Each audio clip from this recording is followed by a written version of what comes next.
Welcome to Sideline Sports, where we give you an up-close and personal look at the teams, coaches, and athletes that make up the Columbia Basin. Here's your host, Jeff Slakey.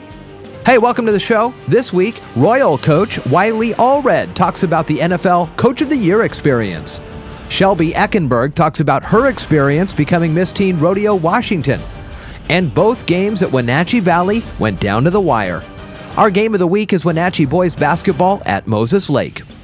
This portion of Sideline Sports is being brought to you in part by Cooley Cruisers, where all our food is freshly made from scratch. Stay warm and come dine in with us, because baby, it's cold outside.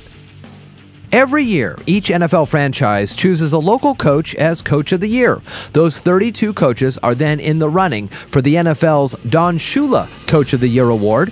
Longtime Royal High School football coach Wiley Allred was recently named the Don Shula NFL Coach of the Year runner-up. He had an opportunity to go to Orlando during the Pro Bowl and to meet all the other coaches who were chosen by their respective NFL teams. That was probably the highlight of the weekend, is to exchange ideas and sit down there with them and talk about what we each think we do best in our programs. And we've exchanged emails and got invites to come out, visit. Coach Allred was proud to be the one to tell everyone there about Royal City and the football community they have. I'm, I guess, happy to be a representative, but that's exactly what I feel like, is I'm just one of the pieces, and I'm a representative of this community and of our coaching staff. But it isn't me, we start at the grid kid level, and we encourage, and we've got guys like Dane Craver, we've got so many individuals. Coach Allred was different from a lot of the coaches there because he came from a small town. They would be Kansas City, they would be south of Green Bay, they would be New York, LA, Arizona, Phoenix, Arizona, and Royal City. And they were like, where's that? Well, and they assumed it was Seattle. And I was like, no, we're a small town. Describe it a little bit. And they were very respectful of that. From this experience, he has some new resolutions. I walk away wanting to do better myself and be a better coach. And because you kind of go, there's more things we can do. I can do a better job. And so I think that improvement part, we ask young people to do that every day. And sometimes we don't ask that of ourselves as adults. I'm Adam Chikoski for s4e16 Sports. Sideline Sports is being brought to you in part by Cheryl Konos Farmers Insurance is your local one-stop shop for all of your insurance needs. Whether it's auto, home, life, business, and farm and ranch, Cheryl and Farmers are here for you. She'll work to put together a package that fits your needs no matter how big or small. She's right here in Ephrata. Please stop by for a free quote at 858 Basin Street Southwest or call 509-754-2550. Local girl from Mattawa talked about her experience winning the state title of Miss Teen Rodeo Washington. Shelby Eckenberg, Royal High School senior and Mattawa resident, recently won the title for Miss Teen Rodeo Washington. It's something she's worked to earn for a while now, and she's appreciative of everyone who helped her along the way. Mom and I had worked so hard, and so did my dad.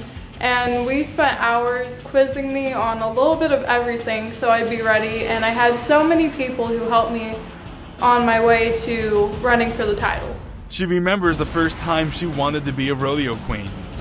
So I met my first rodeo queen when I was 2 years old, and I just saw this beautiful girl on this horse going fast and all sorts of glitter, and I'm like, Mom, that's what I want to be.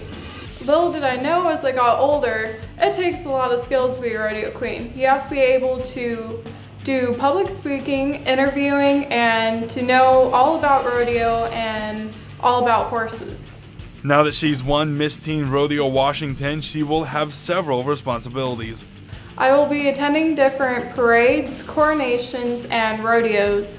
This Saturday will be her coronation, which is open to everyone who wishes to support her. At the Moses Lake Elks, it's from 5 to 9 p.m. and tickets will be $25 at the door. We will have a silent auction, live auction, and a dessert auction. The last year's Miss Teen Rodeo Washington, Caitlin Hurley, will be crowning me there. I am Adam Chikoski for s4e16 Sports. This portion of Sideline Sports is being brought to you in part by The last time these two rivals met up earlier in the season, it was exciting. This time, just as thrilling. It was a good night for basketball when Big Bend visited Wenatchee Valley. Both the men's and women's teams needed wins to keep their playoff hopes alive. The women's team played first in a thrilling game that went back and forth late. Big Bend had the last shot of the game. A missed shot by Kellen Groning was rebounded by teammate Haley Garrity, who immediately passed it back to Groning, who swung it out to freshman Miranda Johnson. Johnson caught and shot the ball, draining a three with 0.4 seconds left on the clock, giving Big Bend the win, 65-62. After the game, Johnson was stunned by how the play panned out. Basically, I just knew I had to get off a shot. It wasn't the best shot that I've ever taken, but I just knew that time was running out and that we needed something to go up, so I just shot it. Next up, the men played in another tight contest. The ending was also similar to the women's team, but with a slightly different outcome. Also tied late in the game, this time Wenatchee Valley had the last shot, and it was guard Justin Martin who got to the basket for a last-second layup. Wenatchee Valley was able to defeat Big Bend 83-81. The winners of their respective games have now boosted themselves right into the thick of things for the playoffs, while those who fell short will have some catching up to do. I'm Adam Chikoski for iFiber One Sports. Scores for you in boys basketball: Ephrata 60, Quincy 43, Keona Benton 52, Royal 50, West Valley 68, Moses Lake 69. In girls basketball, Kashmir 77, Chelan 14, Moses Lake over West Valley 65-20, and it was Royal over Wahluke 50-25. Moses Lake and Wenatchee are currently tied with 5-5 conference records. There's still another game after this one, but this game will be crucial for both teams. If Wenatchee wins, they clinch the number 3 seed on the spot. If Moses Lake wins, there's still a chance Wenatchee could lose the number 3 seed. Upcoming games in boys basketball: LaSalle at Royal, Othello at Ephrata, and Eisenhower at Wenatchee. In girls basketball, it's Royal at Zilla, Omak versus Kashmir at Eastmont High School, and Moses Lake at Davis. This has been another presentation of Sideline Sports. I'm Jeff Slakey.